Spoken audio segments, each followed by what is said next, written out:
Namo tassa bhagavato arahato samma sambuddhassa. Namo tassa bhagavato arahato samma sambuddhassa. Namo tassa bhagavato arahato samma sambuddhassa. Buddhaṃ Dhammāṃ Sanghaṃ Namasami.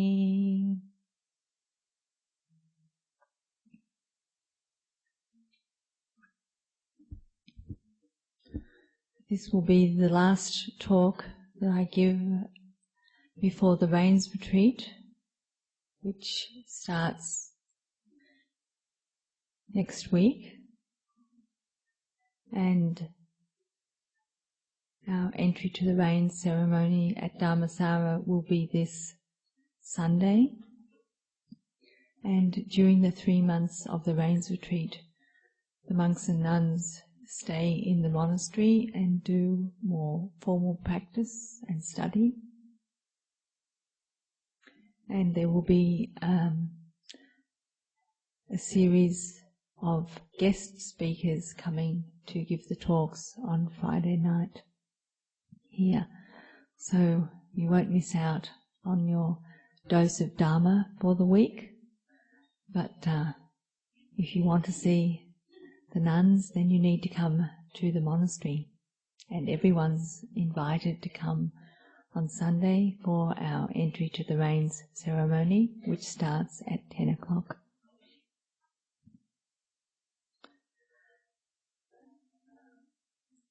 So many of us come to Dharma practice and to meditation hoping that it's going to help us to sort out our life and to fix up some of the problems that we have in our life, or problems with our relationships. And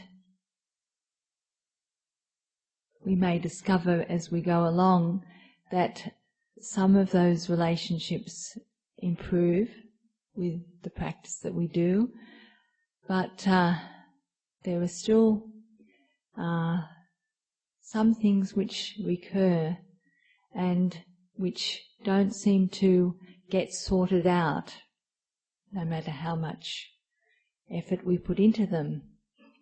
And sometimes we can be very disappointed because situations that we thought we'd resolved, when we encounter them again, we find we haven't done as well as we thought we were going to. And often people will say to me, I don't know, I've been practicing so long and I thought I'd let go of this, and I'm back in the same situation and I find all this old stuff is just coming up again. And they feel very disappointed because they haven't been able to solve their problem. And so tonight I'd like to talk about trying to give a bigger perspective to the work that we're doing on the spiritual path, so that we understand a little bit why we still meet these same situations, or when we meet them, we still haven't solved them. Because very often I think we don't realize the scope of the work that we're doing. And we think that we can figure it out by knowing the circumstances of just this life, and that once we've got the tools of the path, that we'll be able to sort things out because we're trying hard and we're putting into practice what we've been told, and after all we're pretty smart, and yet things don't get sorted out. And even if we're doing all the right things, I think sometimes we haven't got all the information that we think we have. And this is because in terms of how we understand this life, this is one life in a series of many, many lifetimes that we've lived and that we're going to live. And this is a teaching which the Buddha gave from his own enlightenment. On the night of his enlightenment, the Buddha experienced 3 true knowledges. And the first of these true knowledges was the recollection of his countless previous births, previous lifetimes. And he saw how many times he had been born, lived, died, and been reborn again, countless times. And he saw in what sort of circumstances he'd lived, what sort of experiences he'd had, what sort of relationships, what sort of successes and failures, happinesses, sufferings, and that the whole process had gone on again and again and again. Not just life as a human being, but life in the heavenly realms, life as a king, life as someone with power. All different situations, and he saw that there were countless lifetimes. And having seen that, having realized for himself this endless cycle of birth and death, there arose in him a great dissatisfaction with being reborn again, because he saw that no matter what the circumstances were, no matter how good they were, that they all ended in death. And that nothing that he experienced had brought ultimate fulfillment. And none of the happinesses that he'd experienced lasted.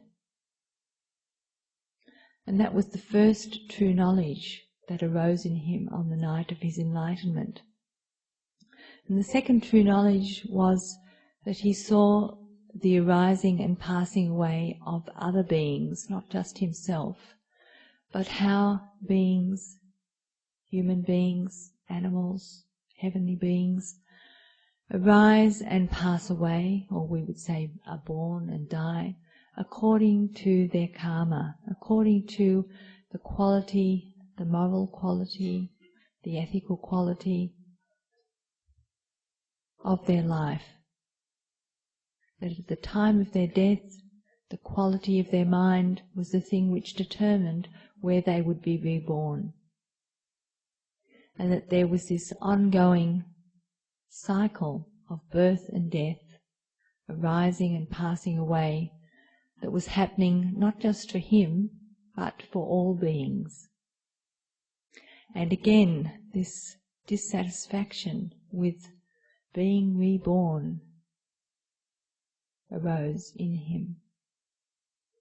And the third true knowledge that arose in the Buddha on the night of his enlightenment was the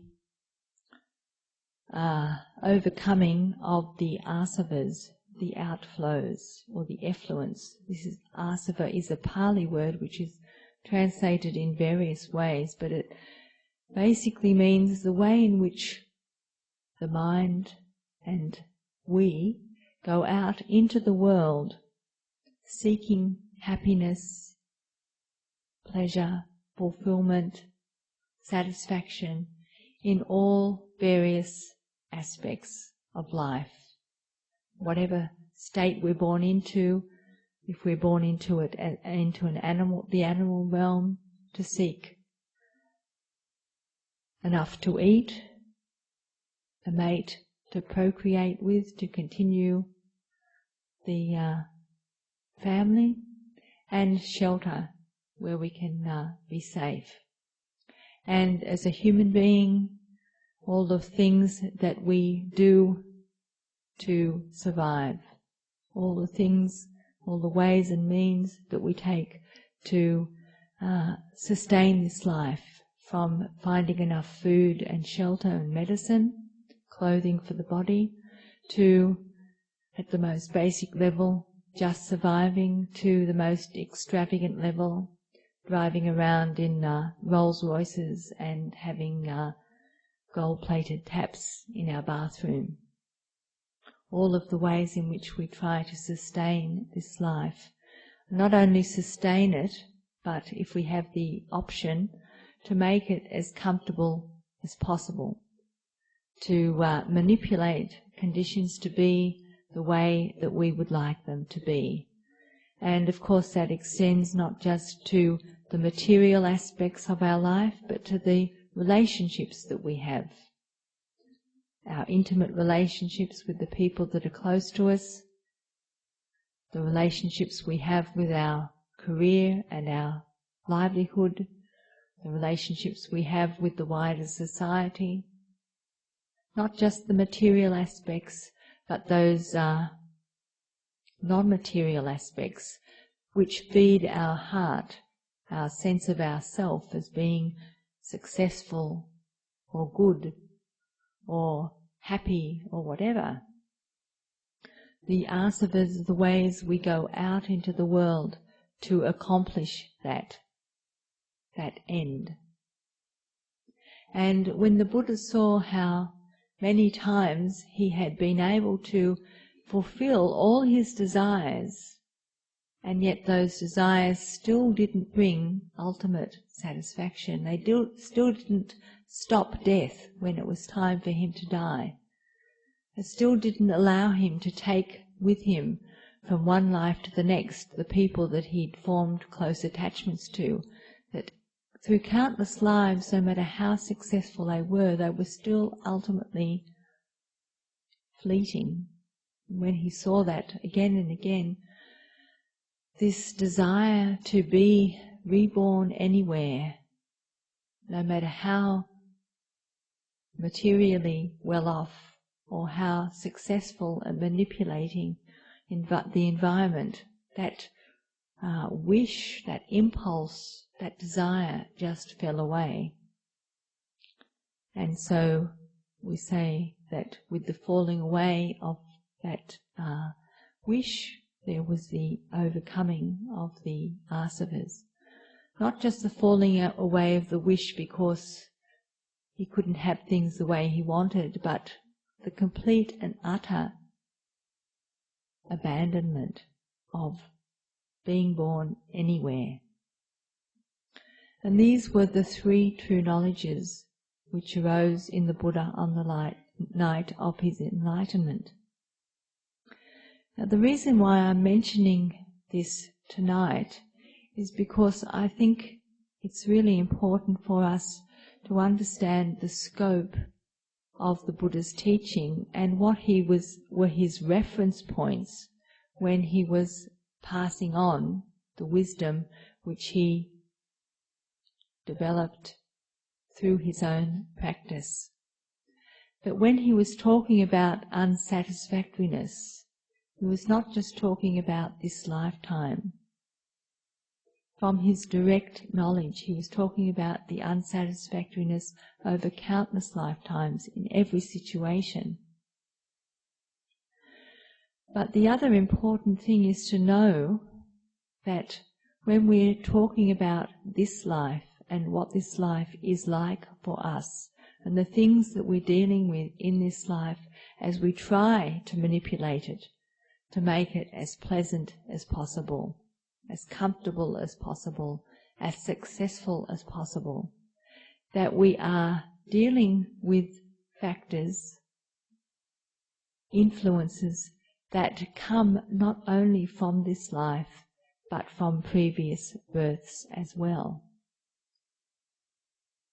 And that's why when we're practicing, we can practice and think that we know all the reasons why such and such is happening, or all the factors involved in this situation. and we expect that we're going to be able to sort it out, get it right, get rid of the things that we don't want to have to deal with any longer. And yet there seems to be always a missing piece to the puzzle. And I'd just like to suggest for you to reflect on that missing piece, or those unknown factors, may be things that are coming from a previous life. And I mention the Buddha's enlightenment and these three true knowledges so that you will understand that the Buddha talked about previous lives and talked about rebirth as a reality. But he also said that as practitioners we don't have to believe what he says just because it's said by the teacher. We have to explore and find out for ourselves.